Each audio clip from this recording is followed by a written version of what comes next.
Dylan, we needed that week. So After true. the month we've had, we needed that week. Guys, this is eVTOL Weekly. Oh, mate, do you know what? I'm happy to be back. Tell me My about it. options, remember, $8 options, got them. Well, I Yeah, got them that before the is true. lawsuit. So look, I could make out I was a prophet and say that, yeah, I timed this perfect, but no, I got it before the lawsuit was even announced. That's Um, honest. but How you I think looking? I'm 25% up on it or so at the moment. So I'm I looking like quite that. good. I like that, and I'm not gonna lie. Locking in the option to have those shares bought at that price in January, obviously that gives us about 2, 3 more months to see what happens within the company. Guys, December already. It gives us about another month and a half to see what's going on in the company. But honestly, I think well timed, well played, and minus horrible macro or legal things that come out. I definitely see it as a positive contract. So I'm glad you were able to grab it when you did, though. Yeah. Yeah, I think the market's starting to realize now that this lawsuit ain't as big as what first met the eye. I don't think it's a company buster for either parties involved. Like Archer came back this week. It was 13.39%. True. Joby 10.66%. Looking at Horizon Aircraft 37.50. Look, guys, I'd be very, very careful in that. That's hopping up and down like a Yeah, yo-yo. that's a big run up. Beta Technologies up 15%. Look, Yeah. I'm still in that camp with Beta that I don't know. I can see a lot of downside before I can see upside. I do I don't agree really with like you. chasing IPOs. What are your thoughts on Beta? And I think that's a funny way you say that in a good way. It's more downside than upside. I see stock price downside. I see company upside, which is Yes. very inverse, maybe to what you think the market will want or the market would do with it. But yeah, keeping in mind IPO lockup shares was it 60 to 90 days until those can be sold off, and I think you get a penalty or something if you sell your IPO share before that. Definitely fact check that for anybody interested or into it. But yeah, it does seem like you get a lot of downslide after the IPOs. Market cap is still high for just technically what they were producing or revenue bringing in at the time. So yeah, I'm expecting that there's still going to be up and downs, maybe a settling consolidation drawback inside the beta. Hypothetical number. I mean, I'll even throw out maybe gets cut down to the 15s or so, depending on deliveries and kind of forward momentum. Because we're just kind of getting started on the earnings calls with beta, really getting to like really know behind the hood. So yeah, it'll be interesting to see. And also, I think something with that stock price, I want to say that there might be a little bit lower share count, lower share flow going around with beta. So definitely have to keep on the financials and see if any dilutions in the future. And I think we know I don't want to say I think we know, but what can be known in the eVTOL industry or could be proven true is in these times of dilution, if the company is still moving forward and these are dilutions to have the ability to manufacture more aircraft, build more aircraft, more design, more testing. Again, it's kind of like why is the company diluting? Are they scrambling for cash so that they can actually make it to the finish line, or do they have the cash to make it to the finish line? And then there's just some other stuff that they want to get done, or maybe speed up that timeline and get that money back to the investors a little bit quicker. So yeah, I'm with you on that. Yeah, and then chatting a little bit about beta. Myself and Dylan were actually discussing this prior to the stream. For any of you guys that don't know, beta actually have something quite interesting that we haven't seen Archer and Joby do. And then myself and Dylan were kind of thinking about it. First of all, do they need to do this kind of thing? Second of all, do they have space for this kind of thing? But beta on their ACHR aircraft, they are able to carry, I'll say, a so-called portable charging port with them. You can think of it as a bigger version of a portable phone charger. They can bring this portable charger with them. So what they do is more or less like a second battery pack. They bring it with them. I think it's more going to be for medevac cases where there'd be no charging infrastructure in place, or if they went for the defense aspect, if there was no power, they'll have a full recharge. No, the Alia, I think it was 20% charge per 15 minutes or so. No. Range on a full battery is around 200 miles, 2 to 400 miles. I can't remember. I know the range of the craft was projected at 400 miles, but I don't know was that with a second battery on board. I'd have to double check that, guys. Do fact check me on that, please. Could you see a need for it in an S4 or a Midnight portable chargers? Well, actually, and that's a great thing, because questions you ask me, Liam, it's like we can talk backstage and you hit me with a question and it's like, oh, top of the head answer. So would they need them? I think actually the first thing that comes to my mind is how much do they weigh? And kind of what is the trade-off for payload versus being able to do 6 flights versus 2 flights. So again, kind of figuring that into the cost structure basis of how you're trying to maximize your profit on your aircraft. I think that could play into it. Now, I guess, again, it goes back to a lot of different use cases. So if we're looking more in defense where you're not going to be suited to have to need that, say, 1,000-pound payload for the up to 4 passengers that would be getting on, I would say, hey, BETA might have something going here where if they can not only license out or produce this for their own aircraft, if this is something that they could license out and kind of get on board with the other eVTOL companies, I definitely could see that being somewhat like a first aid kit for my eVTOL aircraft here, So, it's really like kind of trying to avoid, and like we were saying a little bit earlier, like, I'd like to see, again, this industry as it takes off, pun and no pun intended, like I know perfection's a hard thing to ask for, but I kind of need some perfection from this industry when they do start to go live. And if that's going to mean carrying an extra battery pack for the first 6 months or for a year, again, on board. Let's go for it. No, What you think? definitely. Look, I think for the use case, both Archer and Joby are going for it. Look, Archer's a bit of a harder one because it feels like they're selling the aircraft now. So wouldn't you leave that up to the Something like a end modification user? option, like a modification option. Leave that up to Interesting, the interesting. end user for an option. With Joby, I actually don't think they need it.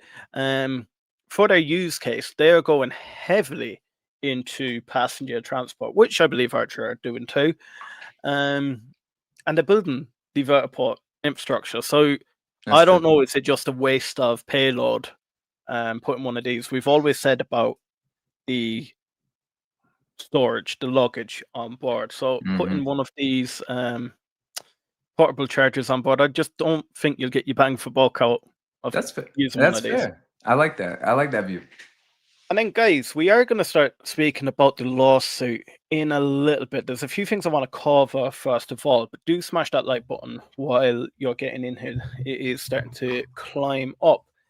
We have seen the S4. The S4 has been doing a few test flights in Japan.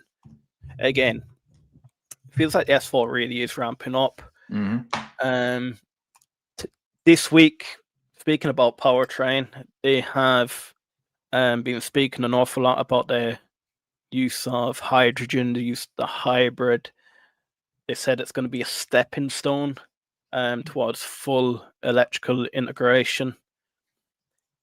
Then it made me start to think, with this whole Archer Anduril deal going on, with this whole, we've heard Brandon, CEO of Horizon Aircraft, say that he could foresee for the next few years hybrids the way forward. And then I was starting to think, like, the hybrid powertrain that developing with Anduril, could we see one of these on a Midnight? And therefore, it won't only be used in defense, but it can also be used for commercial transport. What are your thoughts on that?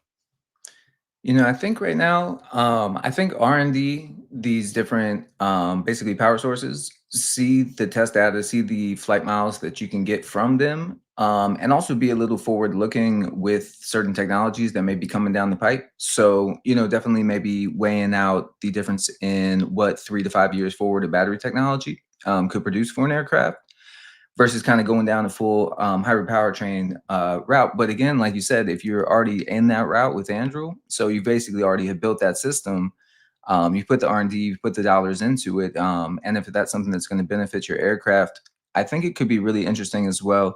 Once we start getting out of the really like point-to-point 20-minute flights, it'll be interesting also because that's also been something that's been brought up where they're really the point-to-point routes. So it'll be interesting when the day comes as well, where like I guess I'll just bring this back to like an Uber. It's like you're in an Uber, you're like, okay, you order and you're like, take me here, and then you get in and you're like, no, no, no, no, never mind. I'm going to the other side of the city, like reroute, send me over here.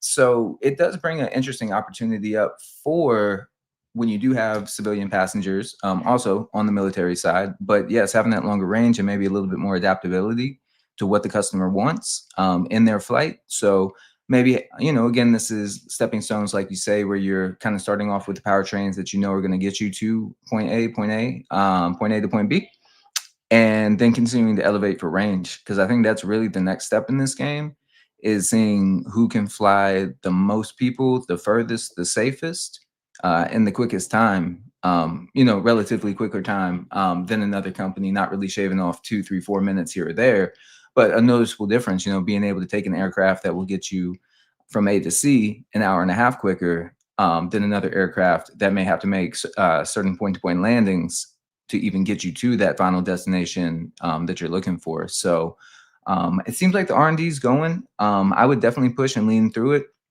It seems like Andrew really has a keen sense of the technologies that they're looking to produce, or at least the results from the technologies that they're kind of training in-house and such. So I don't know, maybe in one way, even though Andrew's not public and I don't get as much information on them I would like. So maybe I almost feel if it's good enough for Andrew, probably good enough for a simple person like me. So, if that's the route that they think, and if we're not yet to the battery tech advancement, maybe not time to slow up the industry, waiting for the batteries to merge and kind of come around to what we need. And again, if that hybrid powertrain is proven out with Andrew, with Joby working on it, so you have multiple companies working on the hybrid powertrains, and like you said, Hovr as well. So to me, I think we're almost kind of peeling back the curtains at what a possible future of the eVTOL could be. And again, going into this, we were all sold the electrical vertical and takeoff aircraft. And, I'd love for that to come to fruition and be true. But with every business, sometimes there has to be some diversions in either the business plan or the design. And maybe at this stage in time, hybrid powertrain is the way to go with it. Yeah.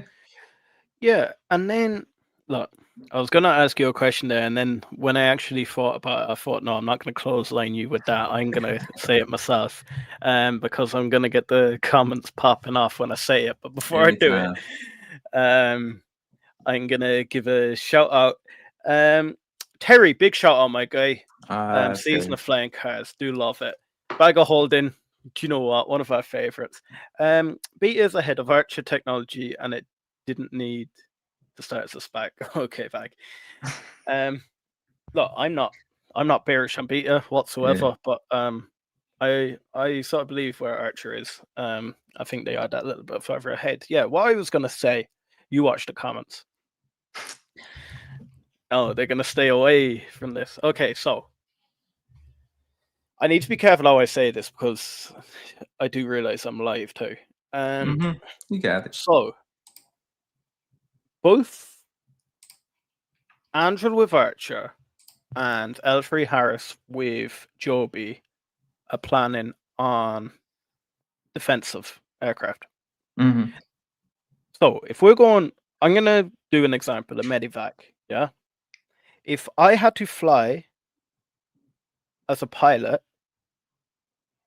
and this is a rhetorical question. If I had to fly at midnight into medevac on the front line, or I had to fly the S4 with hydrogen on board to the front line, we all know the takedown, shall I say, of medical vehicles is completely against the rules in war. But look, we all know war.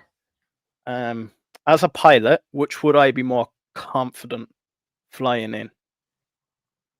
I'm not saying one's safer than the other, but just turn around and think about it. Which would I be safer flying in?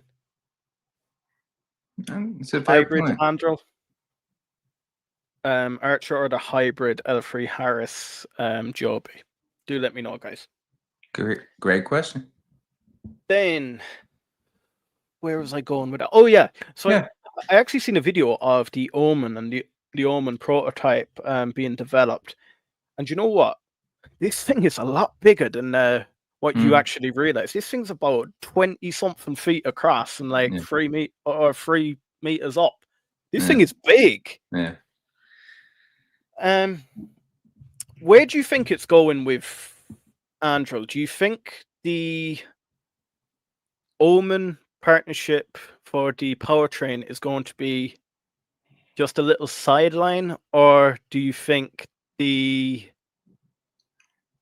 hybrid midnight, shall we call it? We don't know if it's Mhm. midnight hybrid aircraft. Yeah.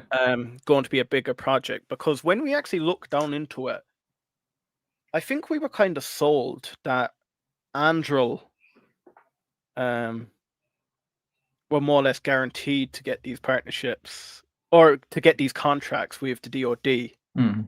and it's not the case. Like, they still have to bid on these contracts. There's a chance of them not succeeding in that, and if they don't succeed, therefore there's no real contract with Archer Aviation. That's true. So, what project are you more excited about, the Omen project or the hybrid project? It's a good question, and I think my recency bias can make me want to lean towards the Omen project because it's real, it's to fruition, it's something not in my hands, but tangible in that sense. Um, to me, I actually still do have a little bit more of a buzz around the hybrid military aircraft and the sale of the aircraft. And something as you're saying there, not comparing the companies, but just something that I remember that really had propelled Palantir forward was when they had beat Raytheon out and was the first subprime contractor to win that type of program of record. So I think as Andrew continuing to enter into the DoD, like you said, you have a lot of the kind of dinosaurs. I mean, they're very good dinosaurs, but Northrop Grumman, Lockheed's, L3 Harris. You have a lot of these defense contractors, especially around me. So you kind of have the new guy at the table coming in, and you really do have to prove yourself out. But if the new guy coming to the table has technology or advancements that are, to simply put, that much better than the competition, I think you have to kind of take, if you're excuse me, if you're the one spending the defense budget, I think you have to look not only at the what for now, but what company for the next 5 and 10 years is going to be supplying the best military applications for us as DoD contractors. I've looked at some other stuff that Andrew has done where they have the those night vision goggles, and they can basically see right through shipping containers, all that kind of stuff. So, and then I guess to be seen what comes out of Palmer, Luckey, and Zuck kind of teaming back together. So that's whether that'll just be Palmer throwing the AR to Meta, and Yeah, there goes your Meta stock pump. But or is it something where more of a interface user database? I kind of seeing what the win-win, like why Palmer wants to go back to work with Zuck outside of the dollars and the checks that can come his way from working with him on the AR side. So it's always one. I feel like it's easier to be comfortable with what you know and with what's in front of you and what's already proven. But I guess I do kind of go back to not just this whole phrase of reindustrialization, but there's a lot of themes going on. There's a reindustrialization theme. There's an AI bubble or an AI boom theme going on. Seems through just, and again, anybody please clear me up if I'm wrong, but just seems through the Ukraine war that there's been kind of a new sense of how the drones can be implemented into the space, and also again the cost benefit of I forget who had said this. I believe it was a quote, but paraphrase it was something like, why are we going to get down a $10,000 drone with $1 million missile? It was like the cost just doesn't make sense on that end. So You I know, think Adam said that in the it might Katy have been. Perry interview. I think okay, that there you go. Thank you. Yeah, yeah, you're on it. And so yeah, in a long way of saying it, you know, you got Archer, who again is the middle child, but is the partners with Andrew and Palantir again with what I look at is maybe this forward trinity of a defense, ATC, and commercial play.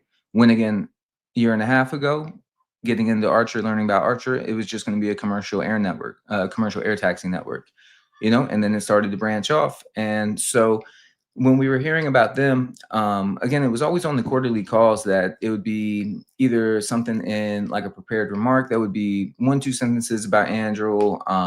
Maybe last a year ago about this time, you were getting Q&As on kind of, can you give us the specifics on what the Andrew deal is? And you were never hearing anything. It was like, if this happens, maybe if we're awarded, if we get this project, all that. So kind of, yeah, to wrap it back to your question. And it's that way Mhm. Adam's not pushing it too much on the conference calls because he doesn't want to oversell it either if it doesn't come to fruition.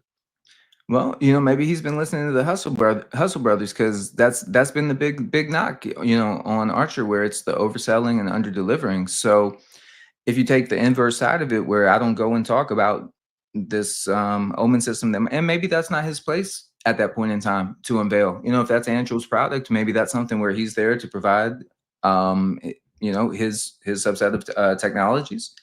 And then it's for Andrew to, you know, complete it out and release it to the public when they're fit and ready to do it.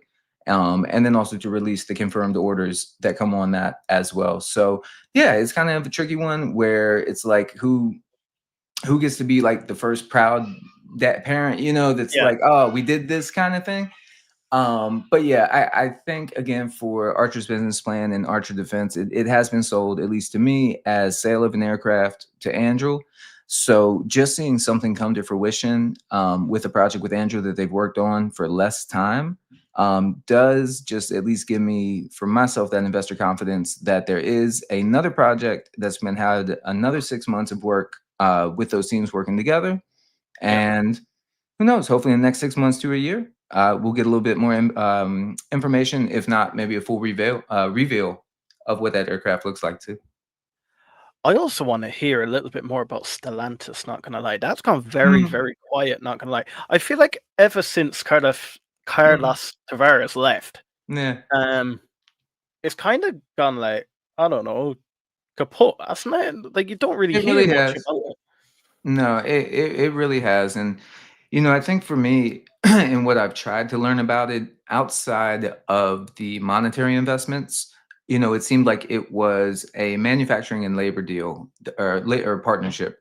You could Yeah. say that they were coming together on. And from what I had looked into, and this was, I would say, give or take 9 months, a year ago, I believe they had Stellantis employees working in with the Archer team. So there was already a bit of kind of like, I guess, meshing of the two companies, maybe either on the manufacturing floors, design floors, I guess, again, depending, you know, sorry to be vague, but who Stellantis had working with Archer and kind of inversely. And then we get to the manufacturing side. And I think that's maybe where the question comes, where I see Archer building out a manufacturing facility. So, you know, with Stellantis doing a lot of their manufacturing in Canada and Mexico, you know, I guess I'm still trying to nail down, is it certain um like build out equipment that Archer's going to need Stellantis to maybe retrofit out the Covington facility with? Is it another tranche of money? But at this point, again, we know Archer's kind of the cash leader in the industry. So kind of on that, I guess it's like, where is Stellantis still fitting in the picture in the same way that Archer needed them to fit into the picture a year and a half about ago? But yeah, I will say and be honest, that's been the biggest question mark. And even a year ago when Carlos left, that was my biggest fear around being invested in Archer, that the manufacturing partner really was in question. So, Yeah. you know, yeah, no, I'm with you. And maybe that's why, and not even start anything about it, but maybe that's why when you hear the rumors of Tesla, it perks up an Archer investor, because you just haven't heard much about Stellantis. And maybe if you heard more about Stellantis, it would be like, well, no, we're not getting Tesla, because like Stellantis is locked up with us. And you see with Joby, like the Toyota, 250 million coming out. I think they had 2 of those maybe last year come out. So yeah, it has seemed a bit quiet on that front. Although I guess just to kind of balance out the scales, I don't know if I've heard of any direct disconnection or breakup between the two. So I think more information can definitely be sourced out and be given. That would be super helpful.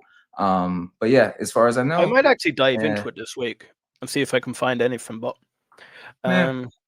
I haven't really seen much. I want to be fully transparent here now. Bag of holding, you've got me. You've caught me out. The S4 is using turbine generator, not hydrogen. The other free Harris thing is normal fuel. Look, completely apologize for that. If that does sound about right as well. Thank you, I thought it'd be quite strange. Hydrogen going into the front line. Agreed. That was what I was getting at. So that's why I took us 10 extra minutes. Got me hands up. Yeah, we were trying to figure out how the hydrogen was gonna. Yeah, so thank you. Myself and them were speaking about it before the stream. We're like, how is that going to work going into the front line? So no, it's just not gonna thank work. you so much, my guy. Okay. Guys, before I go into the lawsuit and the most exciting part of the day, I have created a new channel. If anyone doesn't know that, let me bring it up on the screen here quickly. So yeah. I have created Liam's Raw Opinions. 13 videos up, 19 subscribers. You know what to do. It's in the description. Jump across to the description. Bang the subscribe button. The more you, the merrier. Look, I'm going to speak about absolutely everything. It's going to be, do you know what? A backstage pass to the Hustle Brothers. Again, no ads, no selling you stuff. You can stay exactly what I say, but as soon as we get to 500 subs, I'll be going live an awful lot more. Love it. And you know what? I'll bring Dylan on board on this too. Hey, but do you know what? Another thing, guys, anyone that actually wants to start a content creation journey, hit me up. We'll make a little group chat and we'll do it together, completely free. Do you know what? I'm not saying I am going to be Mr. Beast or anything, but I can give you a few tips and tricks to grow it, and we can grow it side by side together. So you start from exactly where I start. There we go, guys. I love it. Great job, shameless plug. I love it. I love it. Great plug. Great plug. I'm already subscribed. So, lawsuit. Yes, lawsuit. How do you feel about it? You've had a week to digest it. How do we feel? Joby is suing Archer Aviation. Okay, I'm glad you cleared up which lawsuit we were talking about, because I'm about to have a cheeky response and say which lawsuit. Okay, so we're talking about Archer and Joby. Okay, I got you. We'll talk about that one, then we'll go on to what everyone's waiting for. I got you. Okay. We're gonna hate on us for the next week. We're gonna get clipped, but you know what? I'm ready for it. Let's do it. How am I feeling? Well, maybe it's easy to feel okay when the market doesn't take it down based on the news. If we were sitting at $4 right now, maybe my heart would be feeling a little bit different on how to digest it. Again, first of all, my biggest point is I don't want these companies either, Joby, Archer, any of these companies. I don't want 2026 to be a lockup in court. That's my first big statement on it. That's not what I need from 2026 from the eVTOL industry. Again, this is not an industry. This is an emerging industry that I would love to see come to fruition. I read through the legal doc many, many, many times. On information and belief was a big thing that kept popping up on the doc. It was one of the, and I'm not gonna lie, again, like I've said before, it's not like I've read through a ton of legal docs, but as I read through it, it just seemed very vague, and the claims they weren't very concrete. Outside of the Hovr claims, so I'll clear that up. Those were very clear on what was going on there. But I think again, if Archer is wrong, and pay Joby what they need to be paid out. But I don't understand how this doesn't become a black eye on the industry when you have the two top dogs in this thing, one fighting to be the first in commercialization, the first to DoD contracts, the first to this, the first to that, and then we're just going to take money out of each other's pocket, either by suing, countersuing, going back and forth, the litigations. And I just, I, I guess I have to see at the end of the day what the gain in this for Joby. What do they want monetary? Is it just monetary that they want back? Do they have a specific set of IP and yeah, just IP and certain documents and files that they want returned? It's just like what's my Isn't it a end bit game too here? late though? Even if they return them, Yeah. um, You already got them up in you your head, already so know. it's like, yeah. And And I'm not being funny. It's very easy to photocopy a few things and that's hide them fair. under the filing cabinet. And That's a no, you're absolutely correct. And it just I would love to see this thing get settled out of trial. I'm not gonna wish any ill will on anybody. So I hope Kevork had a great Thanksgiving. If he's here in the States and he did that, I was actually thinking it was about on Thanksgiving where I was like, like to have to kind of sit at the table and have this as an overhang just on an individual and just know this is like what's going on in you as an individual's life right now probably don't feel too good. So I mean, I do hope the best for him. I hope, and again, I hope they're able to settle out of court. And again, if it's a monetary thing, it's got to be 50 million over to Joby. Send him the 50 million, write him the check, be done with it, shake hands. I don't think it will go to court. I think it'll be pretty hush hush pretty quick because both companies don't need this hanging over them. Well, and it was interesting because again, you get your news from a lot of places, but even you just pop on the Robinhood app and you go down and it's like one of the first stories on the Archer thing, and it's like Joby shares spike as they sue Archer, and it goes down. It's like the headline or something, and I'm like, okay, cool for the Joby investment, but again, I'm like, nobody's selling aircraft yet. Like let's be careful, like who's going up, going down. But again, it's still, if Joby's got that place to stand on, please do stand on it. But yeah, Like I at the end of the day, does it mhm. not reflect? Look, not accusing anyone of anything. This is all allegations, so everyone's innocent until proven guilty. But is that not more neg- gross negligence by Joby? Because he was a former employee at the time of wrongdoing. He was an employee. He stole their IP. Like Oh, I don't know. I don't know if you asked the question or if it was something that was floating around, the spaces or whatever, but if Kevork is the valuable employee, I'm just, I'm curious why it was easy for Joby to kind of let him go. Sorry, I muted that. So, and then again, kind of here in the US, when you're leaving for another company, it's usually the employee that's going to give that 2 weeks notice. So it's kind of to give room for, spot to be filled, all that kind of, ABC through whatever. And again, in the document, with Joby giving Kevork that cooling off period, it seems like they wanted 2 more weeks with him, like maybe just to kind of pick his brain or finish project or whatever they were doing, and they were like, okay, we'll get 2 more weeks out of you, and then go ahead, head off. You go to your other company now. But yeah, no, I agree with you.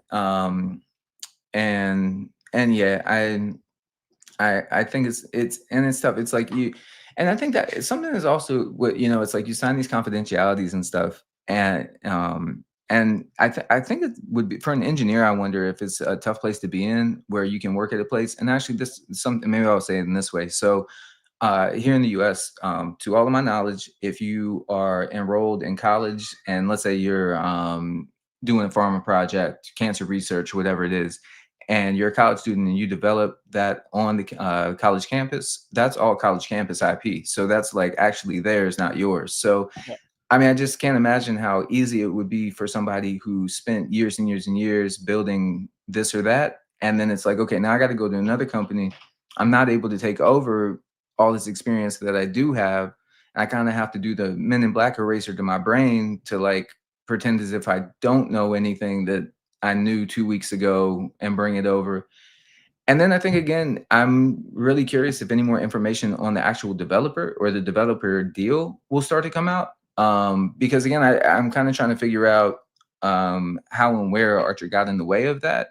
And again, if that was something that, because, and I think I'll go back to the part where if this is a real estate developer, they're not going to want to sit on the land. So they're not going to me, I wouldn't deny Joby the land, especially if Archer's not going to be purchasing that property.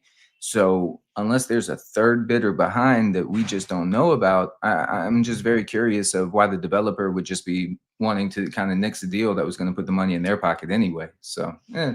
And I Curious. know, like, they're saying that he knew confidential information about Joby and as such, allegedly. But at the end of the day, he did work there. So, like, say, like, vertiport locations and specifications of the S4. But he knew them. Like, I'm not saying, like, he'd be able to recall the whole specifications of the S4. But certain bits of information, whether he had the emails or not, surely he would have knew what locations they're aiming to go for. I mean, I He'd feel like know it's, certain aspects of the deal. I was going to say, as a retail investor, I feel like we almost know half of, what a Kavork would know in that. So yeah, and just to your point, I would imagine when you're in the trenches and you're dealing with that every single day, and if you're looking at blueprints and maps and this and that, like, I don't know, for me, my job with GL codes, budget fund codes, after a while, they just stick in my head. And that doesn't mean like when I leave, I want to go take those somewhere else. But those are then that I just have to erase and replace with new fund codes, new GLs, new, all those kind of fun And, signs like, and at the stuff. end But of the day, if allegedly George has taken these with a personal email, now, if he has not sent them to Archer Aviation, any email relating to Archer Aviation, there's no proof that Archer Aviation ever had it. It could have just been himself, and then therefore isn't your problem with an individual that used to work for you rather than the company they're working for now, because they can't prove wrongdoing by Archer. And by the stance Adam is taking, I think he would have consulted a legal team before he I well, I agree with hope that. he would have before he put his message up on X. I So agree with both the he would and I hope he would. Yeah, no, I agree with the hope in that too. Yeah, that, because again, that's evidence C right there, to be shown. No, fully in agreement with you on that. Fully in agreement. guys, do let us know in the comments, how do you feel about Joby and Archer? Do you think it's pretty black and white, or do you think there's a lot of grey areas there? Then we've got another big one, and this is where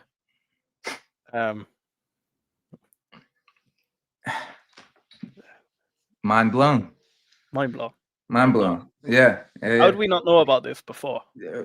We do our best, but apparently we don't know everything. I mean, we always admit that though, because the eVTOL industry, you think it's flight data and range and miles that we're going to be I can't say the word to discover.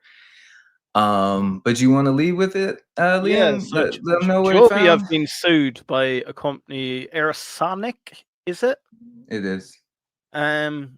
And that is to do with, what is it? Having information, or is it? It wasn't trade secrets, was it? It was wrapped around the air data probe. Okay. That was really called out. So I was reading through the legal write-up after Joby's claim for dismissal was denied. So I was really going back. I mean, I was searching for these legal docs. So again, I've kind of got my feet pretty wet in SEC information, so I can kind of like just get with that in about 5 seconds. So searching out all these legal websites, trying to get all these legal docs. It's like it's a new venture to go in, but that's okay. And so yeah, there was about a 9, 10, 11 page write-up after Joby's claim for dismissal was denied, and it really backed into a lot of the factual statements that Aerosonic was having in their lawsuit, and it was actually interesting. And again, first I'm going to say I want Joby to succeed. So clip that. So whoever needs, clip that. I want Joby to succeed, and they can succeed first.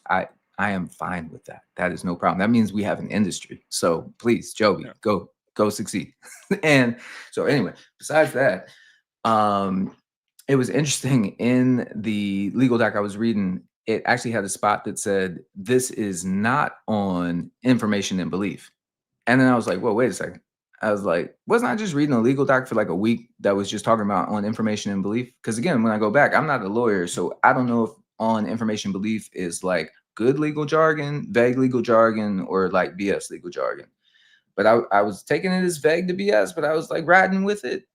And My then interpretation of information on belief is they have due cause to believe that they have evidence towards it, but they're not like hands down sure. like not I caught think with it more or hands less, red. you know what it more or less is, we're alleging this, but we're not accusing it. And Where with that when too, you don't put that in, you're basically accusing. yeah, and one quick thing on the George ones, it's interesting that they did want to tie Archer into that and maybe not do a direct lawsuit just against George. But to the Aerosonic, you know, they were very, very specific on the information and IP to speak to dates. They were like in April of 22, we were working with Joby, we signed the MNDA. And then it was like May of 23, might be just a month or two off, March 23, where Joby had basically ceased contact with Aerosonic. And, you know, fast forward, they basically now all of a sudden have no need for them to build air data probes. And Aerosonic's like, this takes a very long time to like understand and master. I don't know why you guys don't need us, but okay, like, guess. And then I think they did like a cease and desist. No, actually it was first. And I was wondering if it was on the Sandy Monroe video, because in the lawsuit they had a thing where they said that there was a inside footage of the air data probe and the geometrical shape of it was just like spot on to Aerosonic.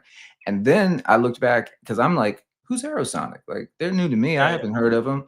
Well, apparently, and paraphrasing, but I think factually true, this aerospace company that's basically locked in with the defense and has been around since the 50s. So like, it's not like Joby's being battled by this next startup eVTOL company that may or may not have a proven out product. And then again, I even put the post up on X where I just Google images of air data probes because I could picture them on the Midnight or the S4. But I was just kind of, you know, I was like, let me Google a air data probe and go images and just see what I find. And just to the airliners that we take all the time, I mean, they're all over the place, you know. And again, measuring the speed, the atmosphere, the weather. So taking all that information in, and so yeah, so basically, Aerosonic was like, Joby no longer needs our services after a year. This kind of technology takes years and years and millions and millions and millions of dollars to do. Somehow they've done it. And then after they had reached out about the clip of the air data probe and the geometrical shape, apparently, and this is just where it's like, I really don't mean this in a sarcastic way, but it's like Archer's hit with the way they do their PR all the time. Well, what did Joby do? They just spliced the video and took the side of this picture of the data probe out of there. So it's like, spade, you know, like Was it the Sandy Monroe video? I can't say for facts, but I just know that I think I've recorded me doing a review on the Sandy Monroe video. it would be interesting to see when we've seen it versus when it was clipped out. You know, like if that might even still kind of be hanging out there in the somewheres or something. Let me dive into that because I think yeah. about a year and a half ago I done a review on the Sandy Monroe video, and I may be able to pull it back. It's very interesting, and it's just it. What I don't understand is that, and this is eVTOL Live Weekly, where we just talk and we try to figure the industry out, you know. And for me, I've always said, you know, I'm a regular person with a 9 to 5. I got a wife, a 4-year-old, and I love studying Archer aviation in the eVTOL industry. I only have so much time in the day to study. And again, I say, if anybody can DM my ex and give me the 100% on the T reason why I chose Archer, I'll send you $100 DM right there on X, because I promise just about nobody can get to the T on the actual reason why. But it's really heartfelt and deep to me. And I just it it's just I don't know why, as a Joby investor, I wouldn't want to know that information. And I feel like I would be very caught off guard. I mean, it would be the same thing, I guess. I'm not apples to apples, but it would be similar in the sense of, like, let's say we got to March 20th of next year, and then Archer's in court, right? And getting sued by Joby, and it's actually like at a jury trial, and then like I'm just finding out about it. It's kind of like, well, where has this news been at for 5-6 months, Adam? Like, can't, Yeah. no speak on this. And I was talking to you a little bit on as we were talking before the call, where, obviously it doesn't seem like anything that they have to put into a earnings call, because that's obviously been negated. And, Yeah. we know that that hasn't been brought up. So, I do appreciate the Joby investors that were able to peel back a little bit of the curtains on what was going on inside of Joby, on the opposite side of not just suing a company, but being sued. And I really don't like to connect dots in this industry, because they don't always work out. I really try to like figure out where the dots are and then connect them. But, if Joby's going to court for this in December, I want to say that Aerosonic had put a price around 100 million. I want to say with inside of the legal doc. Definitely, if I'm wrong, call me out. Joby to Archer, their verbiage was like irreparable damage. Like, it basically was like, That'd be impossible to. like George is working with Archer, so we no longer we out the game. We don't got a chance. Like, they're done, or we're done. But yeah, I mean, I'm not saying the Archer lawsuit is like a money grab to try to get something back that they're going to lose off the table with Aerosonic. But I guess I'm just trying to figure out, again, as I go back to, like, yes, again, if somebody sold IP, it's not right. Yes, sue them, get that back. So, like, yes, with all that said, but again, like, are Joby and Adam, like, they don't got each other's phone number? Like, Joby can't call out and be like, yo, George, like, first fire him, send me 50 million. And trust me, I know this is all bad business, so I'm not giving good business advice, but it's like, just fire George. He done wrong. Get rid of this, be gone. But then you have Joby with a shorter cash runway, who is going to come up for a lawsuit in December. And I don't know, just through the facts I was reading in the lawsuit, there's hard dates, there's hard claims, because again, it's all, at least for us, innocent until proven guilty. So, hard claims. So again, right now in my mind, I have to believe Joby is innocent until they're proven guilty in court for this.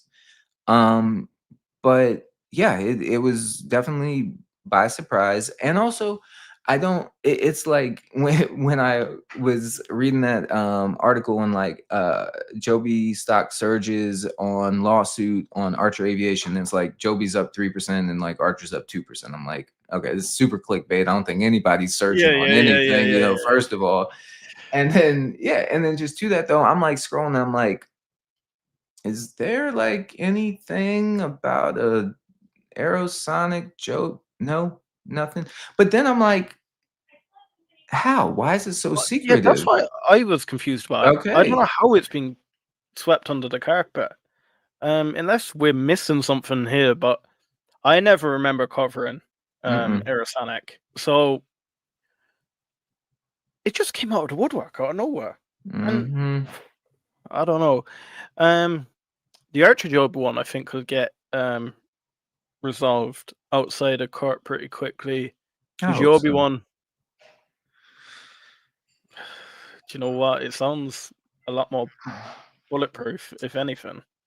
And you know what? I might be curious on, and if anybody from the Joby investor side, because again, I'm interested in Joby. I just only have so much time in the day to research everything on every company. So I'm gonna always bring you the most factual information I can on each company that I research. So, I'd be curious on Joby after that, if they did any modifications to their own Air Data Pro, but then at that point, to where maybe it would just be a gap in time that Aerosonic can sue for, and then maybe that can mitigate some of the charges or accusations or kind of legal ramifications that would come from that versus it being like the air data probe that's currently being used on the S4 today. So yeah, if again, anybody following Joby or close on this case too, if you got that info, drop it in the comments.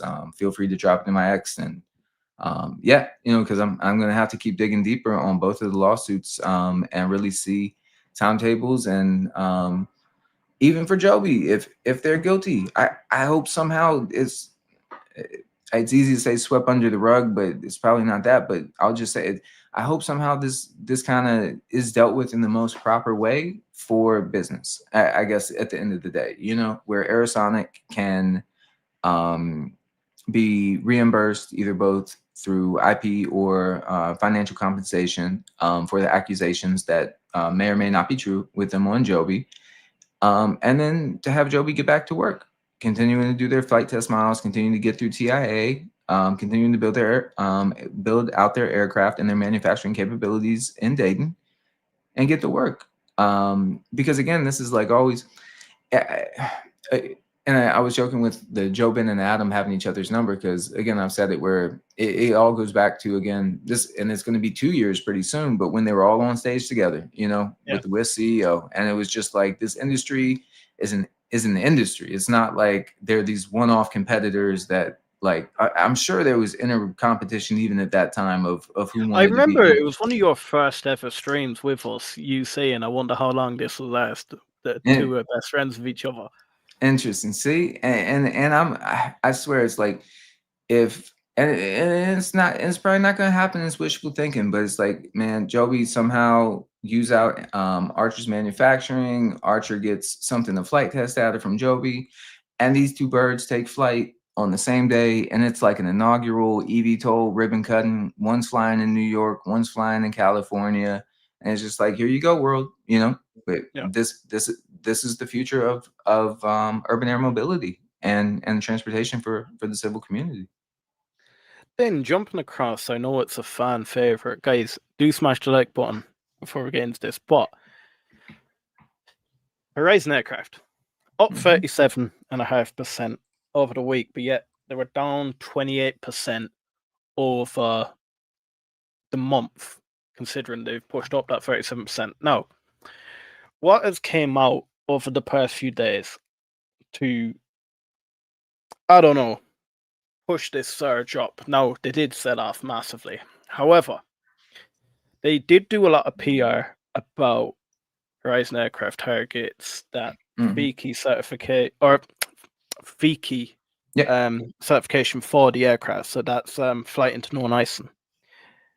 I'm not going to lie, and I don't want to sound bad, but ever since our first interview with Brandon, he's been telling us about FIKI. I think when Mark was on, we spoke about FIKI every week. That's true. We're fully aware that the Cavra X7 is going to be flying into non-icing. It just feels like, I don't know, we're just getting a repeat of, we're going into, or this is the Cavra X5, we're going to build a flight demonstrator. Now it's, oh yeah, we're targeting FIKI. Then we have a test pilot, astronaut, now comes on the board of directors. I'm just like confused where this company's going at the moment. I think that's fair. And I think that that's fair to be confused by a up and coming company. And, really the only people that can explain that are going to be the people inside of the company. And I think, like you say, like talking about the FIKI and stuff, even if that was known to us as earlier investors into the company, maybe getting a sneak peek into, certain processes that they were going to go through, whether it's something that, when it's written in that, basically the readout format that is done, and, the post or kind of the full write-up can be shared if it's something that maybe the company then highlights, and they're like, okay, we put this out to XYZ news outlet, for the FIKI certification.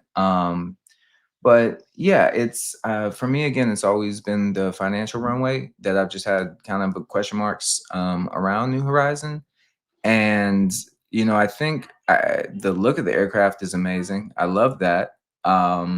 There's much that I don't like about New Horizon. I've always said I think the cool thing about investing in Horizon is that it's almost like investing in Joby or Archer at the very beginning and being able to see kind of like what these companies really had to do. Sorry about that. Got to grab my battery. But to get the like, I know this is in question too, and I Google it and you get all these answers, but the Part 135 certs, that some say that like Archer got in June 24, and that's to be able to commercially fly passengers. So that's kind of a weird question or a weird kind of answer that you get back on that when you dive into it.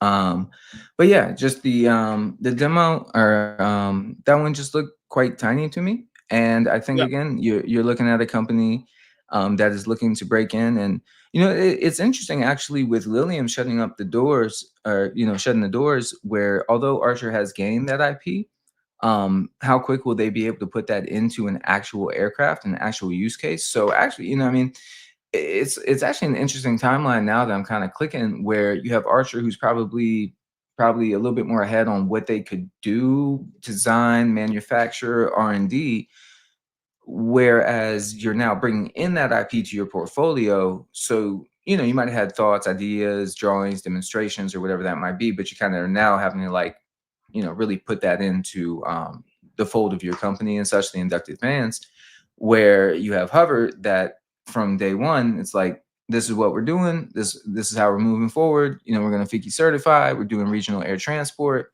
and that's how we go. But yeah, it's gonna, very volatile stock, and just the up and downs. I think it's one of those. If you can sleep good, knowing that you might Well, wake if up, you've a strong heart, do you know what? yeah, I think there's some nice upside there. I, I just like my sleep. I'm Man, with you. a big shout out to Mark. Mark's in the comments. Ah, what's There's a up, Mark? there's a very good chance the air data probes would not integrate with avionics suite Joby is using and developing. I think he means their own thing. It's a better long-term strategy.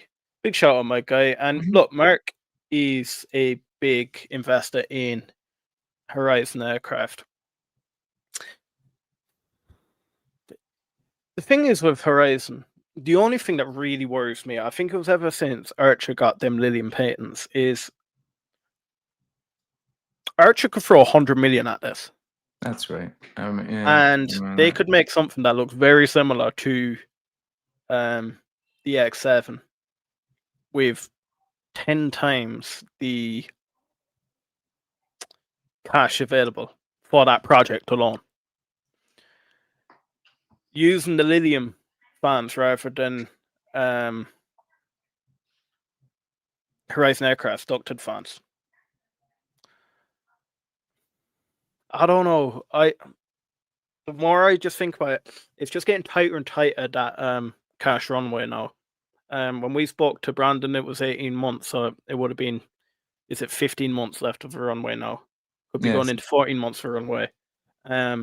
They never diluted up at that height, so Mm-hmm. I think it's around the 70. Let me double check it. The Mm-hmm. 74 billion market cap or so, or million Yeah, market cap. sure. So it's starting to get very tight. Mm-hmm. I like my sleep. I don't want to get too heavily bogged down in it. Look, I think there's massive upside for anyone that has bigger bollocks than me, but I don't know. I'm not adding. My heart can't take it. And that's it's this eVTOL industry. It's you love it, hate it, or something in the middle. Had I personally been investing in Google all year, the returns would have been better than being an eVTOL investor. But that's not necessarily what I'm here for. And that sort of do I hold some Google shares? Sure, but there's something in this eVTOL sector that just it seems very real to me. And it seems like that there has been a lot of forward momentum, and it's for me something that as an investor, I don't feel like there's for me a need to give up on.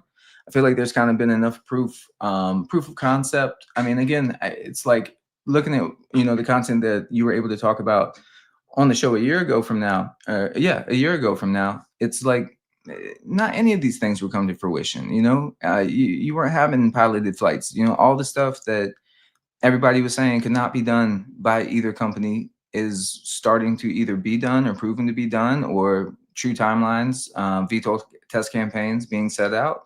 You have Joby, who's just continuing to rack up flight test data miles and push forward with their EIPP integration, as well as, like you said, flying all over the world.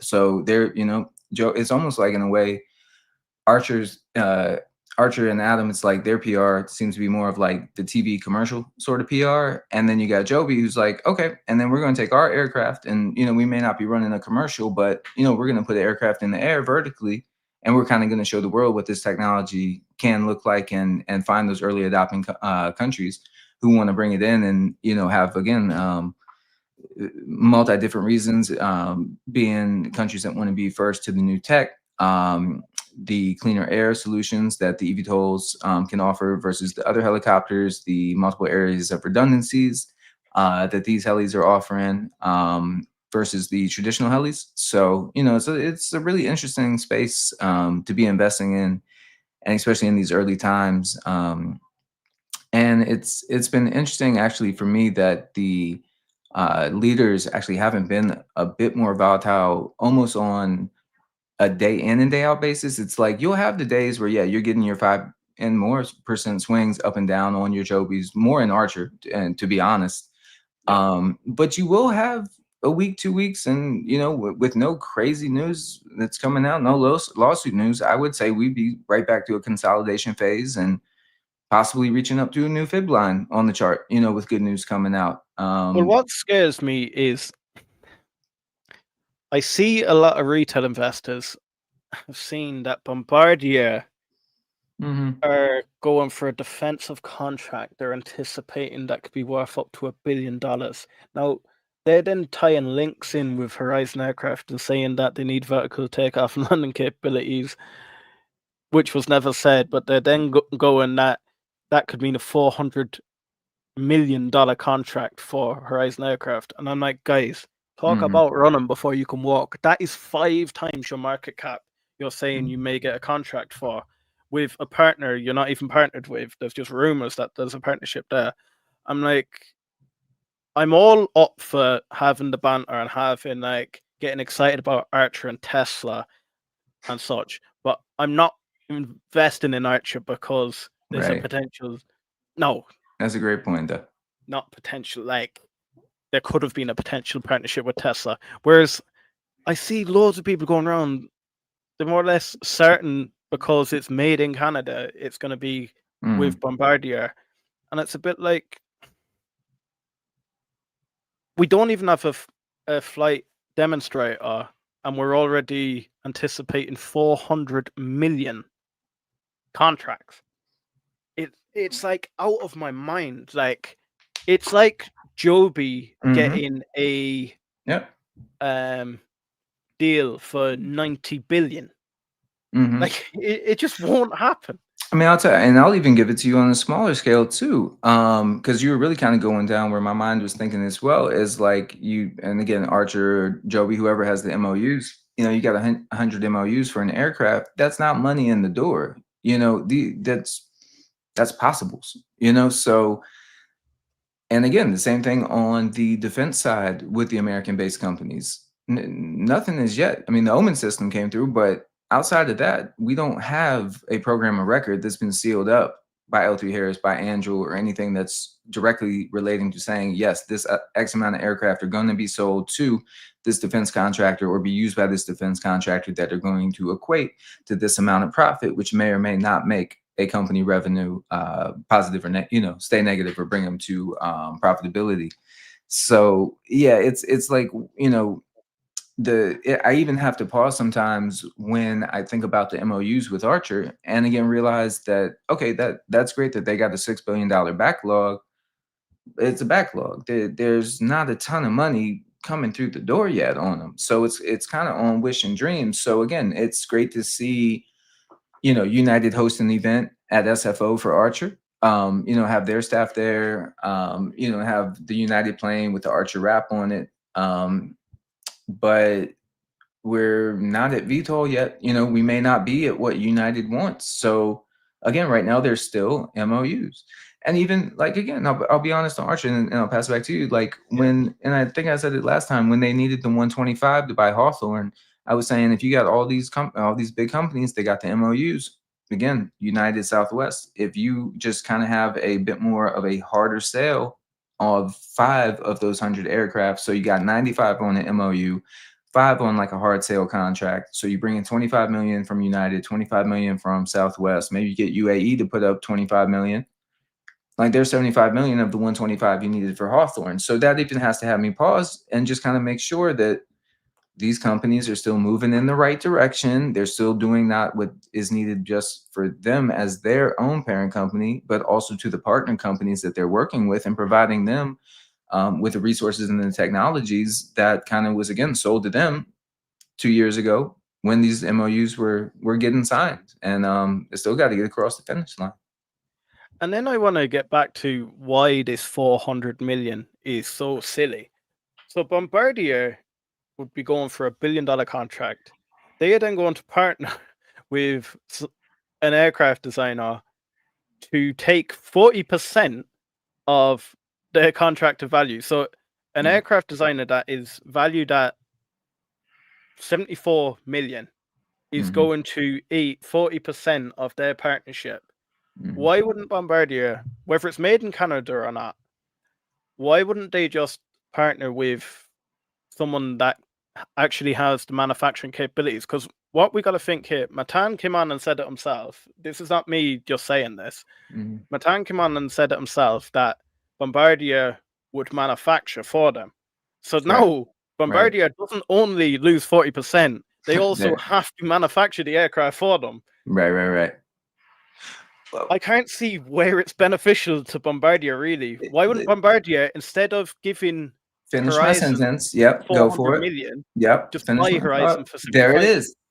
You're on it, Liam. I was like, finish my thought, man. And that's exactly what you were leading my brain down, where I'm like, at that point, and I think maybe, we felt onto a concept that Brandon really wants to hold that IP close to his chest, and he's not somebody that's just going to sell out for the $100 million bag or whatever it be. And that's fine. No worries there. I can't say I would do the same or different if I was in that situation. I might have the weaker backbone and sell, but it does seem like Bombardier is doing a lot of work when a company that may have the cash on hand could kind of just be like, all right, let's go ahead and instead of 40%, and let's add on, let's say 20% of cost of manufacturing. So now that 60%, we're almost like breaking even on producing these aircraft. So now, where's Bombardier going to get, the revenue stream? And then again, I guess that's dot. Yeah. And it does interest me, the people that are as bullish on Horizon aircraft, if Bombardier bought them out, would you keep your Bombardier shares, Horizon guys, or would you sell out and go to a different? Because at the end of the day, it would be a stronger company with Bombardier. That's true. I don't know why in my head that just doesn't seem as exciting. It's more of like that IP partnership, as opposed to it's like this groundbreaking company is like, hey, we got this tech, we got a vision, and it kind of reminds me a little bit of Joe Ben, maybe like back in the 09, 010s, 11, where he's like got this passion, got this engineering background, and he's just like, I'm going for it, I will be creating the only thing that eVTOL. does scare me too is anytime I do speak to Horizon investors, it always seems dependent on their partner. It always seems dependent on, if Bombardier do this, we will get that. And I know to an extent we have Joby with Toyota and we have Archer with Stellantis. Sure. It feels like Joby and Archer are that far ahead now that, touch wood, it don't happen, but Toyota pulled out in the morning. Or it feels Archer like Joby, like you were saying. yeah, or Archer Stellantis. Same. Absolutely. No, great It feels point. like someone else will just swoop in there. Whereas at the moment, it feels like until there is a Bombardier partnership And even if there is a Bombardier partnership, are you more excited about a Bombardier partnership or a Toyota partnership? I don't know. I'm just. Great rhetorical. Yeah. I just think what it is. I Yeah. love Horizon Aircraft, love the concept, love Brandon, I know you do. but I do see some very silly things that Horizon aircraft investors do say, and I'm like, no, just let's do a little bit more research before we start shouting about all these partnerships and deals we're going to get in. When in reality, we have like the short report, most of it was BS.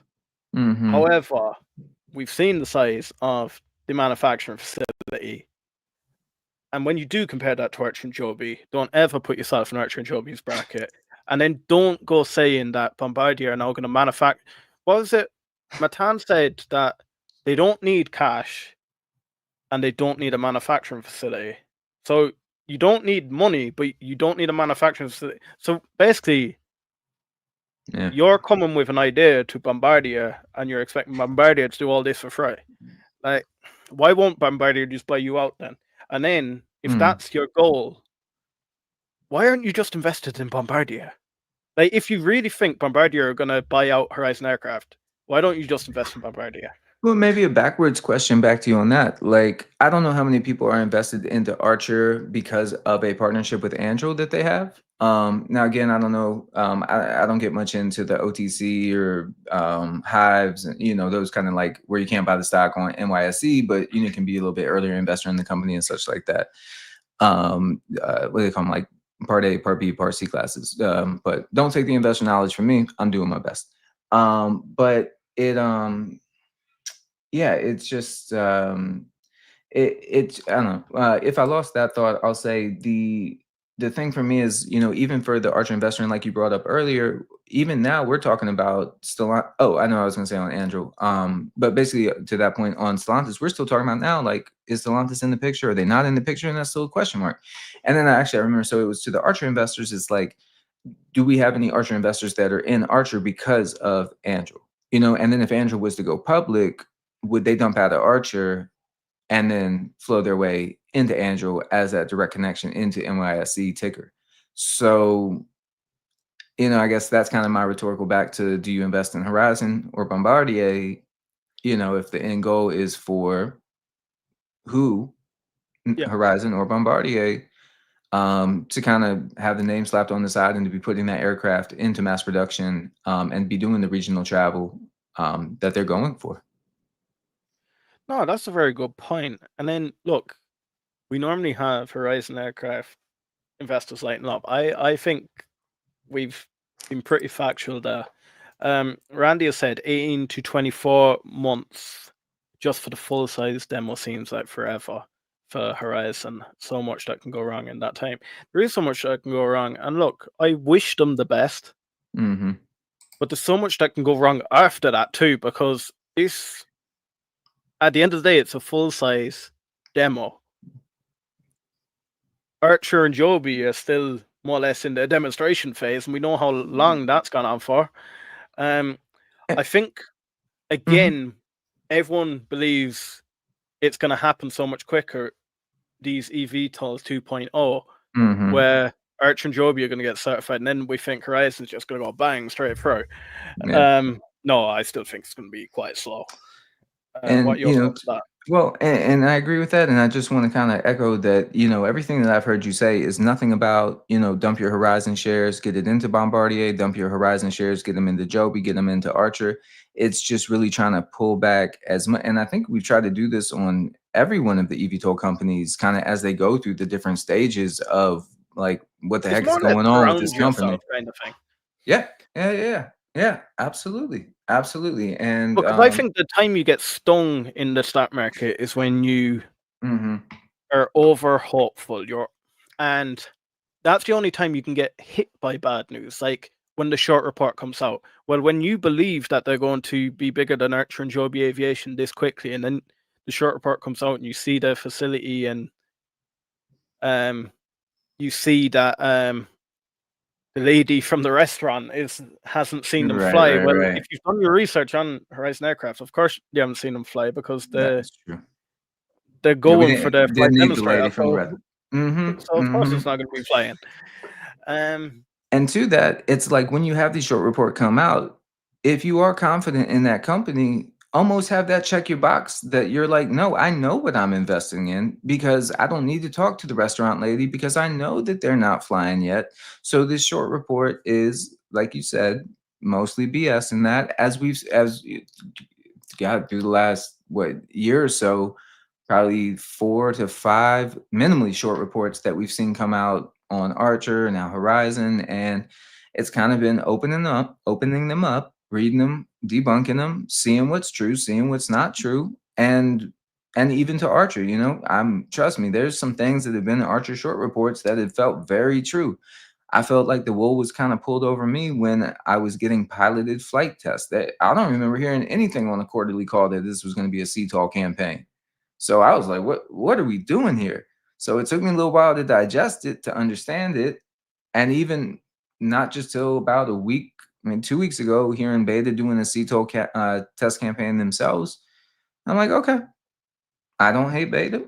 They did the CTOL test campaign. They're doing some pretty long range flights. Maybe this is part of the flight test objectives that these specific companies are looking at You're going to milestones. hate what I'm going to say next then. Let it go. Vertical Aerospace, this week they've had 2 aircrafts out doing flight tests. They're in phase 4, hovering and then transitioning with the pilot on board into horizontal flight. Now they haven't fully demonstrated the whole transition yet, but look, they are getting there. No, How do you and I feel like about that? that.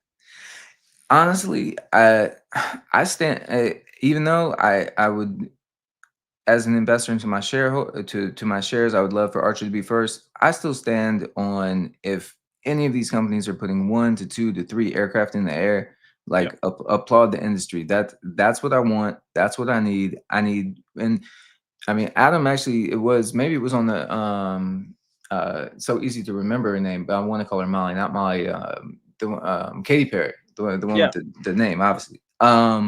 To where I believe he said somewhere in there where it wasn't going to be like 10 successful eVTOL companies to come out of this. I think he might have made a point that he was saying it's going to be basically like 3 to 5 in his eyes, that will come out of this. Which actually, again, 3 to 5, it'll be interesting once we start getting to the EIPP, seeing the cities first, prior to the aircraft providers that are chosen to be a part of it.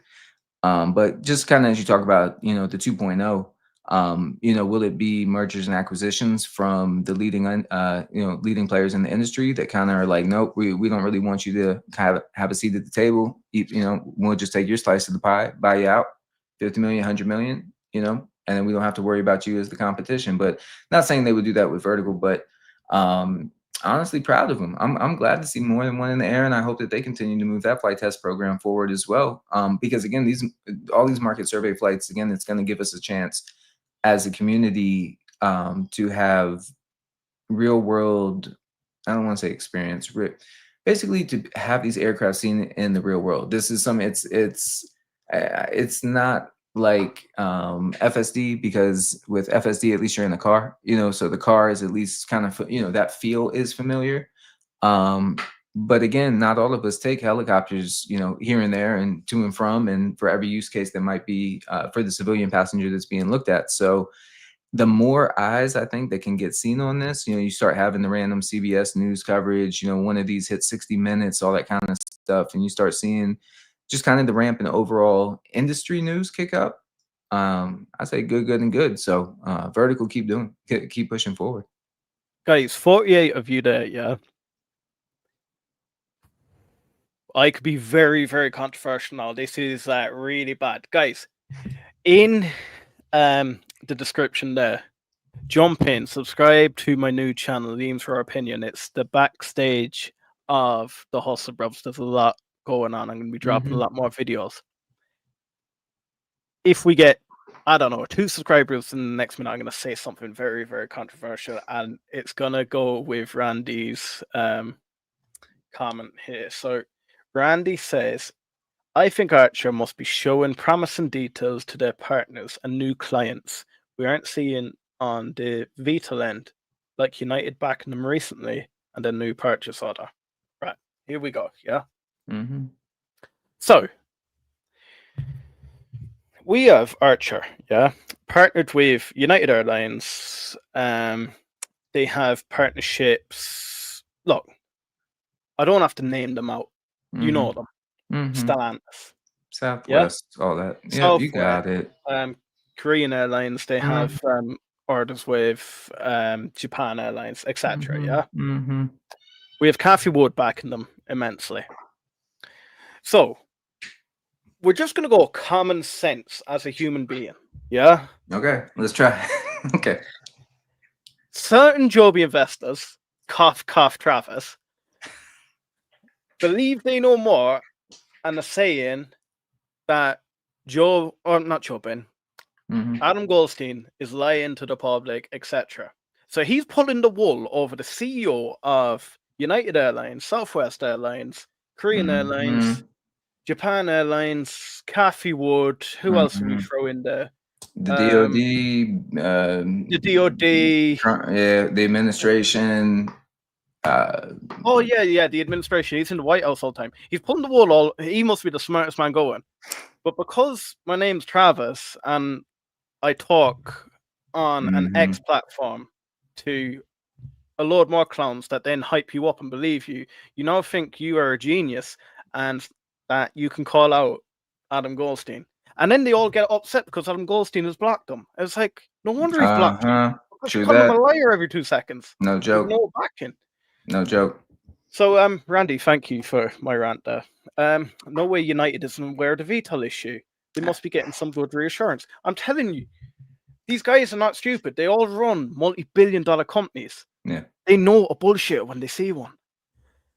Like Or at Adam least a Goldstein is not bullshit just test some design genius product. Mm-hmm. that just Mm-hmm. like pulls the wool over everyone's eyes. He's obviously showing the right things. Do you think United Airlines just go, "Oh right, you say you're going to VTOL? Mm-hmm. Uh, yeah, I'll throw 100 midnight order at you because you seem like a good guy." Me Or and do you you think walking the up. DoD? Do you Mm-hmm. think Andrel would work with this guy? No, but because we have an Mm-hmm. X chat and all your cronies come together and they think, oh yeah, do you know what? We'll tear down Adam Goldstein because he's not moving as quick as the company that's moving, Mm-hmm. um, or that started what 5 years before. Minimally. Oh no, it wasn't. It was what 0809 9 years before. versus yeah, about 9. That's all I'm saying. I just don't think it, and I think this is something that you, Emilium, and Risa came to.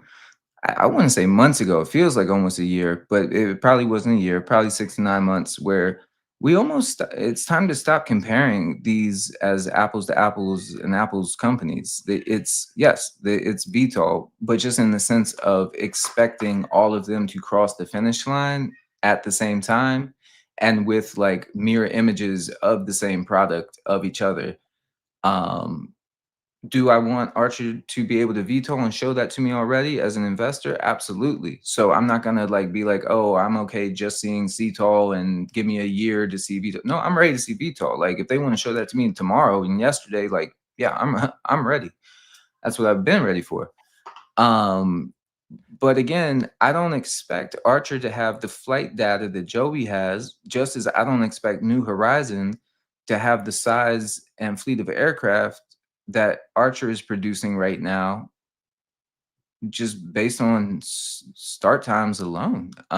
So I think each company, and even New Horizon has an incredible looking design with the inducted fans that they can stand on and be very proud of. I think Archer has, to me, an incredible eVTOL design.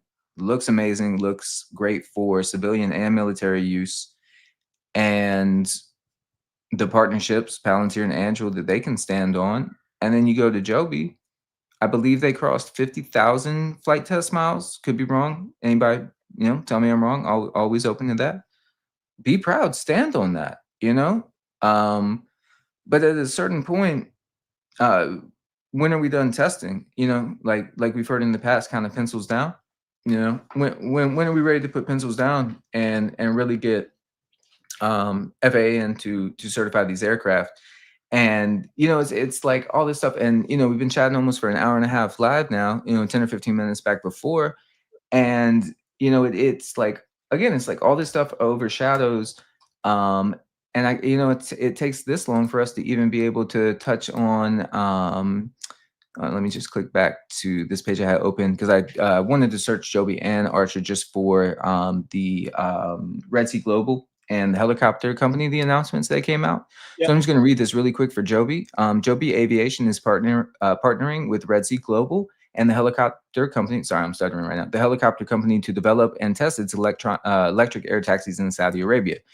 The three companies will establish a sandbox, quote unquote, environment to conduct the pre-commercial flights and evaluate factors like charging, airspace integration, and operations in the first half of 2026.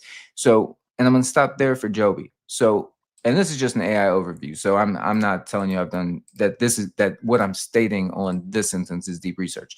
But what I'm saying is this states that and operations in the first half of 26.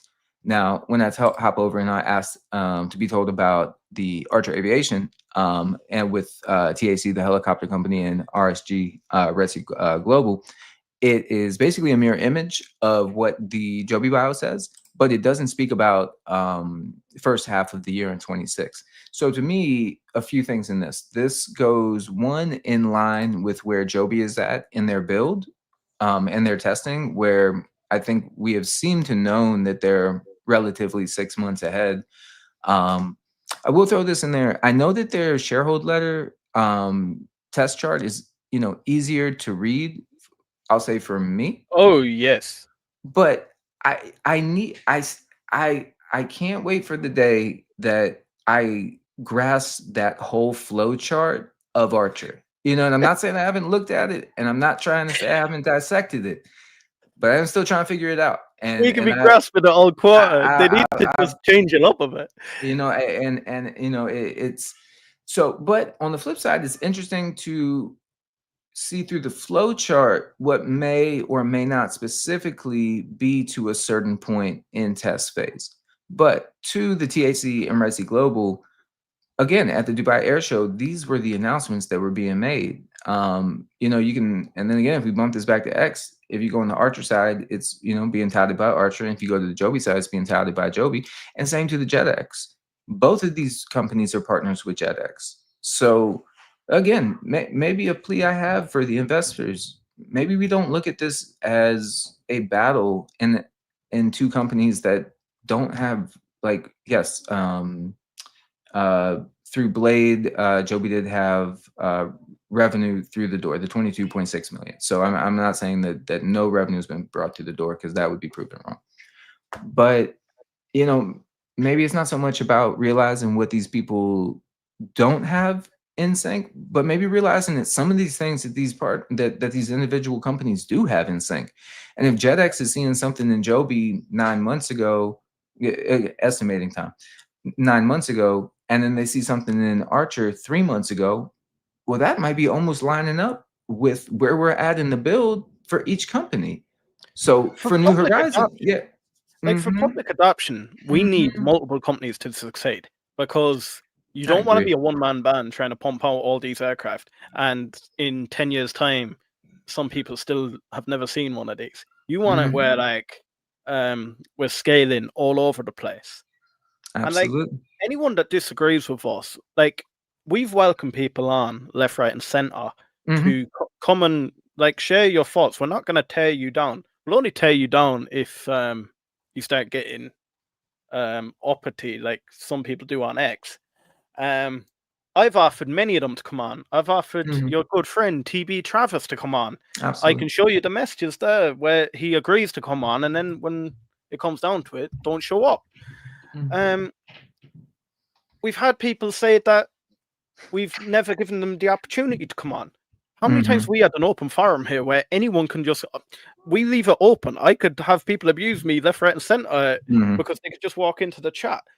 There tonight before the stream, I said on X, do you want me to open up the spaces? No one replied. So I don't know how much more open forum we can be, but I'm certain people are all jumping on the bandwagon with each other because they know they get the backing from each other, but no one's willing to actually come on and like hold up their faces, because I know I'd wipe the floor of any of them that came in here and told me Archer was a lie.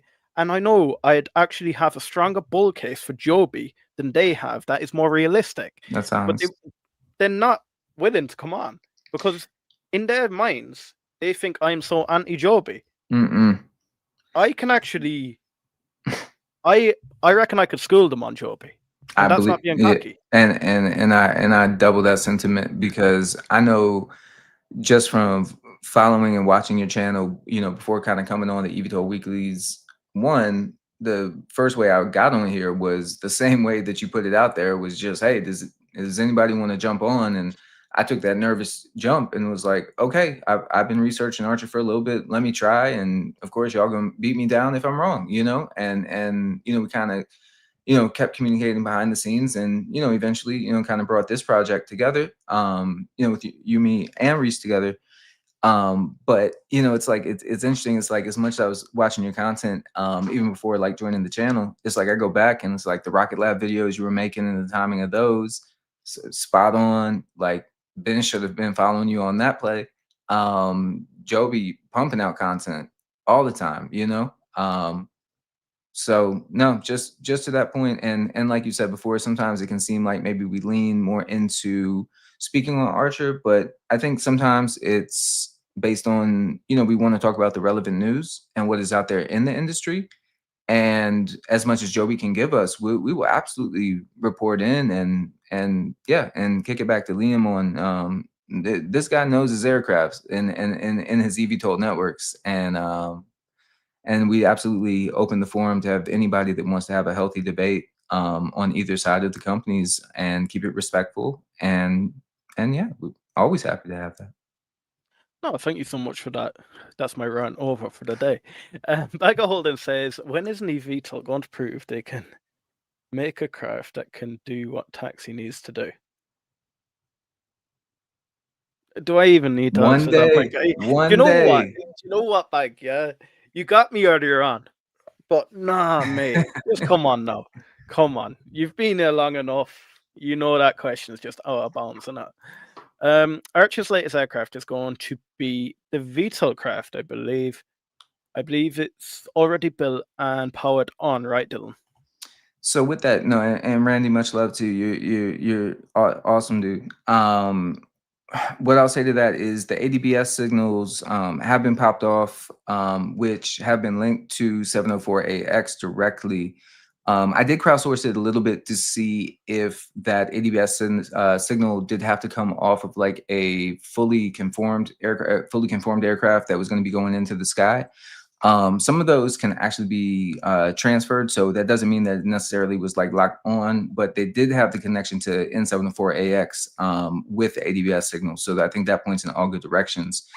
And now that we've gotten through the CTC, also, I would say I've been checking, and I'm going to check one last time, and I guarantee that there's going to be no flights that have been taken. There has not been a midnight in the air basically since maybe about 1 or 2 flights, since after the California Air Show. And then that's when we hopped over to, Q3 earnings. And that's when we basically got, Tom and Adam both stating, yeah, N73AX landed over 4 weeks ago. So that bird's been down. So it's, that was where the guidance kind of came more clearer than it was, I would say, 2 quarters ago, where the piloted test flight was to commence, where on this quarter call, we got the CTOL test campaign is coming to a close, with VTOL to start in, I believe he said, in Q1.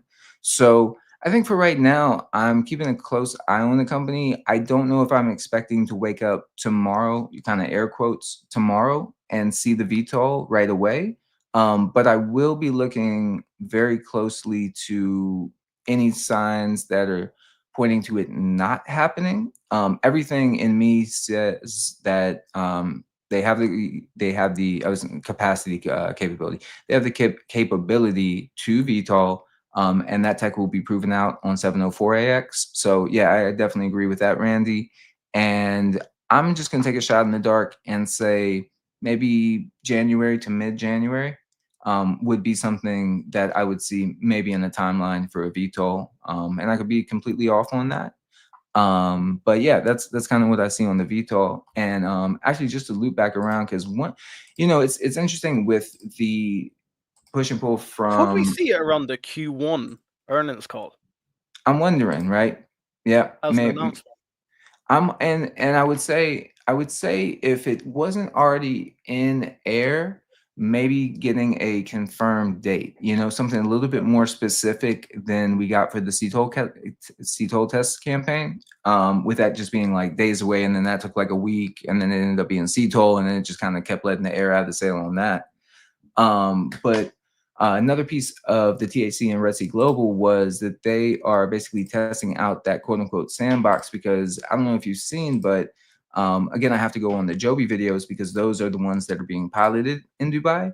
You got a lot of sand that's getting kicked up and moving around under that aircraft. So the temperatures in UAE and the sand is something that, again, these aircraft right now, are going through different tests, test data campaigns, flight test regimes, and all that kind of stuff.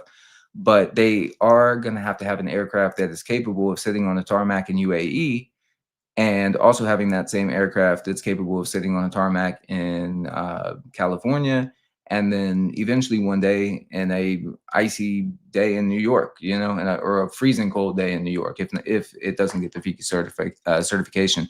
Also on that, I believe it's IFR.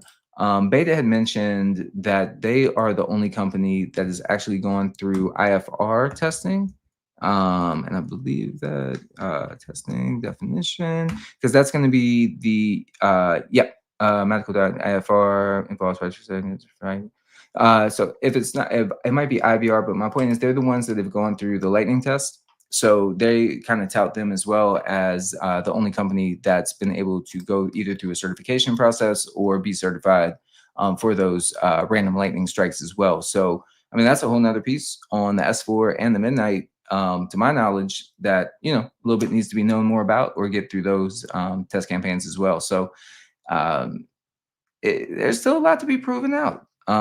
So, I think, again, each company has something to stand on. They got a lot to be proud on for 2025. But 2026 is going to be another prove it year. My shameless plug will be at my thesis that I started, which, again, the first night I started writing, it became 45 pages.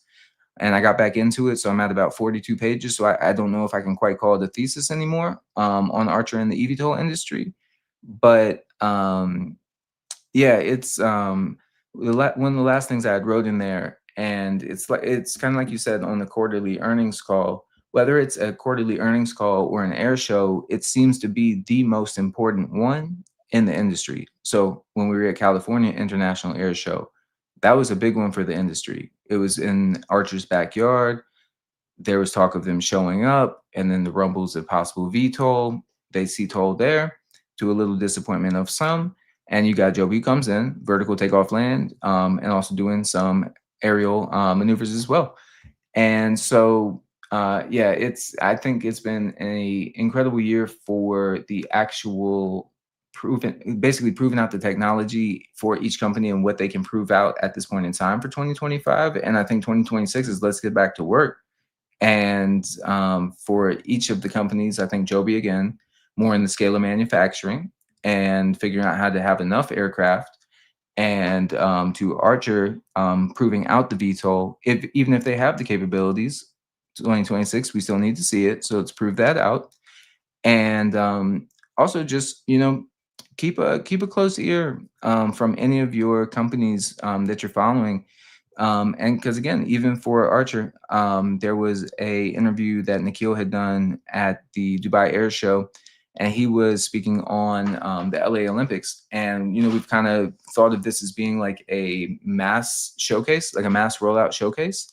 And you can go back and look in that interview where he basically says don't expect this to be a mass rollout. This is going to be like VIPs, athletes, dignitaries. So it may not be, I'm the common man, so I'll put me, it may not be me riding on that in 2028, which again, it's a little interesting for the timeline of what we've spoke about.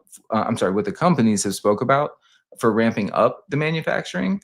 And that actually even reminds me back to the last quarterly call where there's always been the forward talk of like, we're going to build 50 this year, 650 next year, get up to this number, where they were just like, we're going to build 50 aircraft a year. And it was just kind of like, period.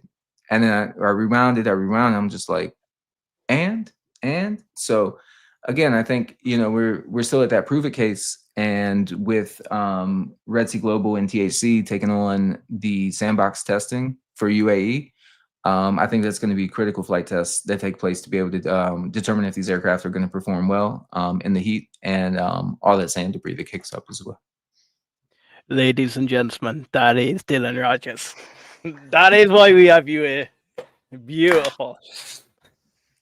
Chris, big shout out, my guy. Sorry, missed tonight. Do you know what, Chris? Jump back on tonight. I had a big rant, and you know what? It was quite good. Yeah. Oh, here we go. Yes. So, Dylan, you are so inspiring and invested. I believe in all you say. Do you know what? You found a perfect guy. Can't wait to read the thesis. Do you know what? That thesis is unbelievable. You could sell that thing. That is unbelievable. Prove us right, Archer. Do you know what? Jess. Love you. Once midnight gets up and running, I'll bring yourself, Dylan, and I'm not going to say his name, but the little man, on a midnight. We're going to go on a trip somewhere, and do you know what? We're going to have a good time. It'll be good. I'm not going to lie. I thought you were going to bring me a cattle. I was getting excited. I was like, man, I'm about to get a cow in the backyard. I'm like, that. Oh, this is dope, man. Please send it over. Love you, Jess. Appreciate that. That's my wife, everybody. So, yes, much love. Much love. That's cool. Guys, do you know what? Because Jess the best wife in the world, and she has let Dylan be with us for the last hour 45. We're gonna relieve Dylan of his duties. We're gonna give Dylan back. Thank you so much, Jess, for the amount of time you enabled Dylan to speak to me. I know it is a little bit it's probably annoying. Do you know what? I'm taking him away every Sunday. But no, thank you so much. No, keep him. See, that's my wife. She is so honest. She is so honest.